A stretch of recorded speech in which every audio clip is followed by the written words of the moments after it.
बिस्मिल्लाहिर्रहमानिर्रहीम। अस्सलामु अलैकुम वरहमतुल्लाहि वबरकातुहू। वज़ाइफ का इंसाइक्लोपीडिया एक और नई ख़ास वीडियो के साथ आपकी खिदमत में हाजिर है। प्यारी बहनों और भाइयों, ईद उल फित्र का दिन नहायत ही ख़ास और बरकतों वाला दिन है। इसी दिन का एक ख़ास अमल मैं आप अहबाब से शेयर करूंगी। उससे पहले एक छोटी सी रिक्वेस्ट है कि मेरा चैनल सब्सक्राइब कर लीजिए। नीचे लगे रेड कलर सब्सक्राइब बटन को दबा दीजिए और साथ ही लगे बेल के आइकन को भी ज़रूर दबाइएगा, ताकि फ्यूचर में हमारी आने वाली ऐसी कोई भी वीडियो आपसे मिस ना हो।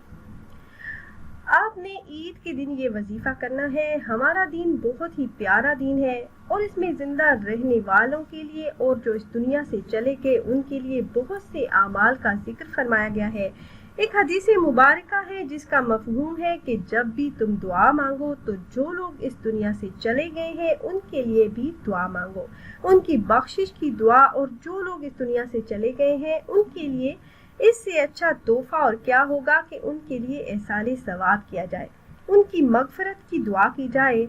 नबी अकरम सल्लल्लाहु अलैहि वसल्लम ने फरमाया है कि इस दिन के हवाले से कि जिसने ईद के दिन 300 मरतबा ये कलिमात पढ़े, सुबहान अल्लाह व बिहम्दिही सुबहान अल्लाहिल अज़ीम, तो इसका सवाब मुसलमान जो फोत हो चुके हैं उनके अरवाह को इसका एहसाले सवाब करे तो हर मुसलमान की कब्र में 1000 अनवार दाखिल होते हैं, और जब वो पढ़ने वाला खुद मरेगा तो अल्लाह पाक उसकी कब्र में भी 1000 अनवार दाखिल फरमाएंगे। ये विर्द दोनों ईदैन में किया जा सकता है, यानी ईद उल फित्र को भी कर सकते हैं और ईद उल अज़हा के दिन भी कर सकते हैं। तो आपने अपने प्यारों के लिए ईद की नमाज के बाद ये तस्बीह ज़रूर पढ़नी है। 300 मरतबा आपने ये कलिमात पढ़ने हैं। फिर एहसाने सवाब करें तो अल्लाह पाक आपकी प्यारों की कब्रों में 1000 अनवार दाखिल फरमाएंगे। तो आपने अपने प्यारों के लिए इस खुशी के मौका पर ये अमल ज़रूर कर लेना है। इसके अलावा आपने एक और वजीफ़ा करना है जो आपने अपनी हर किस्म की जायज़ हाजतों और ख़ास तौर पर रिस्क में बरकत के लिए करना है। ये वजीफ़ा सूरह यासीन की एक आयत मुबारका का वजीफ़ा है। कुरान पाक का दिल सूरह यासीन है और सूरह यासीन का दिल ये आयत मुबारका है। इस लिहाज से इस आयत को एक ख़ास मुकाम हासिल है।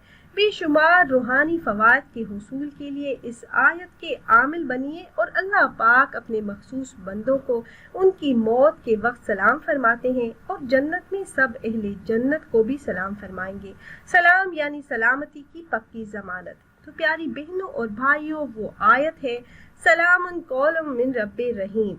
इस आयत मुबारका के विर्द के बेशुमार फ़वाइद हैं, चंद एक मैं आपसे शेयर कर देती हूँ।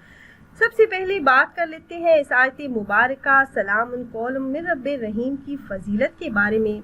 बाज़ अहले तजुर्बा इसे इसमें आज़म भी करार देते हैं। इसमें आज़म कहा जाता है कि जिस इसम के ज़रिए से अल्लाह पाक से जो भी दुआ मांगी जाए, जो भी हाजत, जो भी दिली मुराद या मकसद हो, अल्लाह पाक उसे पूरा फरमा दें। प्यारी बहनों और भाइयों, कुरान पाक में हर मुश्किल, हर बीमारी का हल मौजूद है। बस बात यह है कि अकीदा मजबूत होना चाहिए, क्योंकि कुरान पाक में अल्लाह पाक का इरशाद मुबारक है कि हम कुरान में वो चीज़ उतारते हैं जो शिफा और रहमत है और ईमान वालों के लिए। सूरह यासीन की ये आयत सलामुन कौलम मिन रब्बिर रहीम, इसमें बहुत से पोशीदा असरात भी मौजूद हैं। बेशुमार फ़ज़ाइल व बरक़ात और बेहिसाब फ़वाइद और हर किस्म के अमराज से शिफाए कामिला भी इस आयत मुबारका में मौजूद है। इसी आयत मुबारका का वजीफ़ा आपने करना है। अमल आपने इस तरह से करना है कि आपने यकम शवाल के दिन में किसी भी वक्त आपने ये वजीफ़ा कर लेना है, और बेहतर ये है कि आप ये वजीफ़ा नमाज असर अदा करने के बाद करें। अमल आपने इस तरह से करना है कि आपने बावजू हालत में किबला रू बैठकर अव्वल आपने 11 मरतबा दरूद पाक दरूद इब्राहिमी को पढ़ना है। उसके बाद आपने 3 तस्बीहां इस आयत मुबारका की पढ़ लेनी है। सलामुन कौलम मिन रब्बिर रहीम की आपने 3 तस्बीहां यानी 300 मरतबा आपने विर्द करना है। आखिर में दरूद पाक पढ़कर आप अल्लाह पाक से दुआ करेंगे तो इंशाल्लाह अल्लाह पाक आप पर रिज़्क़ के दरवाजे खोल देंगे और अपने गैबी ख़जानों से आपको माल और दौलत अता फरमाएंगे इंशाल्लाह। تو خود بھی یہ وظیفہ کیجیے گا اور اپنے دوستوں احباب کے ساتھ بھی ضرور شیئر کیجیے گا تاکہ زیادہ سے زیادہ مسلمان اس عمل سے فائدہ اٹھا سکیں۔ اور اگر آپ احباب یہ مجرب وظیفہ کرنا چاہ رہے ہوں تو ہماری اس ویڈیو کے نیچے کمنٹ باکس میں اپنا نام ضرور تحریر کیجیے گا۔ آپ کمنٹ باکس میں اپنا نام تحریر کرتے ہیں تو ہم اپنے علماء کرام سے گزارش کرتے ہیں کہ وہ آپ کے مسائل کے حل کے لیے اور عمل میں کامیابی کے لیے خصوصی طور پر آپ کا نام لے کر آپ کے لیے دعا کریں۔ پھر حاضر ہوں گے ایک اور نئی خاص ویڈیو کے ساتھ، تب تک کے لیے اللہ حافظ۔